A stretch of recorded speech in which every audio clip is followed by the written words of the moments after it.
بسم اللہ الرحمن الرحیم۔ اللہ پر بھروسے کی ایک بے مثال کہانی۔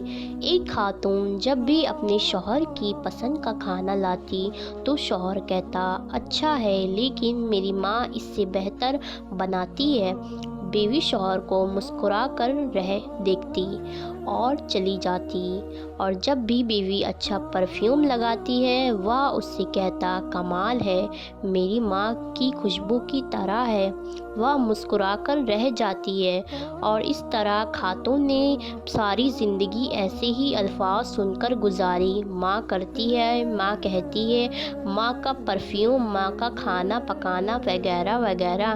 بیوی ہر بار مسکرا کر رہ جاتی ہے۔ اس عورت کی ایک بہت خوبصورت عادت تھی کہ جب بھی اس کا شوہر کام سے آتا تھا، بیوی ہمیشہ چہرے پر مسکراہٹ سے شوہر کا استقبال کرتی، کیونکہ وہ عورت جانتی تھی کہ بیوی کا ایک میٹھا بول شوہر کے دن بھر کی تھکان اتار دیتا ہے۔ اس لیے وہ جب بھی اس کا شوہر گھر آتا، وہ شکوے شکایت کی بجائے چہرے پر مسکراہٹ سے سوال کرتی ہے، کیونکہ وہ اپنی بیوی اور بچوں کی خاطر دن بھر خون پسینہ ایک کر کے آ رہا ہے۔ شادی کے 27 سال بعد ان کی والدہ کا انتقال ہو گیا۔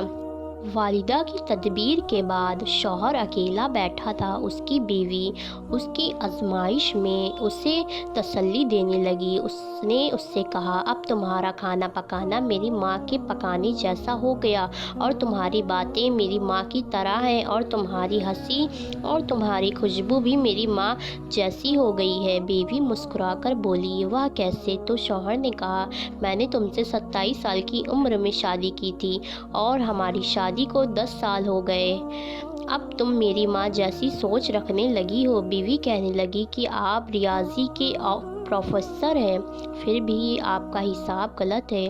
شوہر نے کہا وہ کیسے؟ بیوی کہنے لگی میں جب تک زندہ ہوں آپ کی ماں کے برابر نہیں بن سکتی، ان کو 34 سال دینا میرے 27 سال کے برابر نہیں ہو سکتا، اور جس کے قدموں میں جنت ہو میں ان کے برابر نہیں ہو سکتی۔ شوہر پھر سے جذبات سے رو پڑا اور کہنے لگا کیا تمہیں کبھی میری ماں سے تسبیح دینے کی تکرار سے پریشانی نہیں ہوئی؟ میں ہر کام میں ماں کو یاد کرتا تھا، ان کی تعریف کرتا تھا جیسے کہ دوسری خواتین کرتی ہیں۔ اس نے کہا نہیں، کبھی نہیں، بلکہ معاملہ اس کے برعکس ہے۔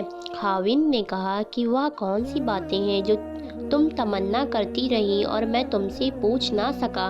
بیوی نے کہا کہ جب بھی آپ اپنی ماں کی بات کرتے ہیں اور میرا معاوضہ ان سے کرتے تھے، میں کہتی تھی اللہ میرے بیٹے کے دل میں میری محبت ویسے ہی ڈال دے جس طرح تو نے اس کی دادی کی محبت اس کے باپ کے دل میں ڈالی، کیونکہ آپ کی اپنی والدہ سے محبت تمام حدوں سے بڑھ کر ہے، اور میں بھی یہی چاہتی ہوں کہ میرا بیٹا بھی مجھ سے ویسی ہی محبت کرے جیسے آپ اپنی والدہ سے کرتے ہیں۔ اور میرے سرتاج، مجھے آپ پر فخر ہوتا ہے کیونکہ آپ کا بیٹا آپ پر ہی جائے گا۔ اللہ ہمیں والدین کی رضا حاصل کرنے والوں میں شامل فرمائے۔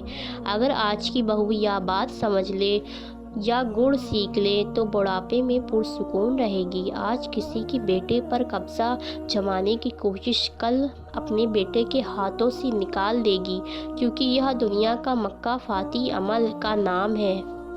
آج کسی کی راہ میں تم پتھر رکھو گے تو آنے والا وقت تمہاری راہ میں پہاڑ بن جائے گا۔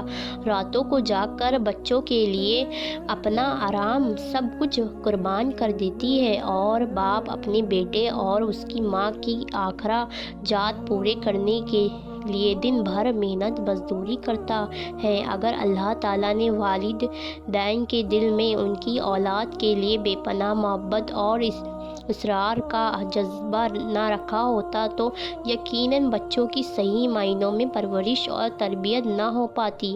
اب اگر یہی بچہ بڑا ہو کر اپنے والدین کو بڑھاپے کی حالت میں یاروں مددگاروں چھوڑ دے، ان کے ساتھ حسن سلوک سے پیش نہ آئے، ان کی گستاخیوں پہ بے ادبی کرے، اس سے زیادہ بے انصافی اور ظلم کیا ہو سکتا ہے؟ اللہ تعالیٰ ہم سب پر رحم فرمائے اور آپ سب پر خصوصی کرم فرمائے۔ جن کے والدین زندہ ہیں اللہ ان کو لمبی عمر عطا فرمائے۔